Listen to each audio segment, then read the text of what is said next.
O ayan, nakalabas si Inday. Happy again kahit malamig ang panahon. Let's go sa go! Invite lang naman tayo makikikain ng igado ng mga Ilocano. O di ba, happy lang? Basta may pagkain, Pinoy food, let's go! Eh, yan lang naman tayo happy, di ba? Pag may time, pag day off, pagtapos na ang work na maaga, why not coconut? Kaya let's go! Ayan, tingnan yung aking dinadaanan. Ang ganda-ganda lang ng view. Kahit malamig.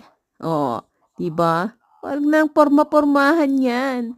Basta kainan ang pupuntahan. Let's go. Wag lang kalimutan ang Silipin, ang Sharon Cuneta, wag lang si Gabi. Basta may Sharon, okay na. Have a good day everyone. Let's go. Tara na. Goodbye. Ciao.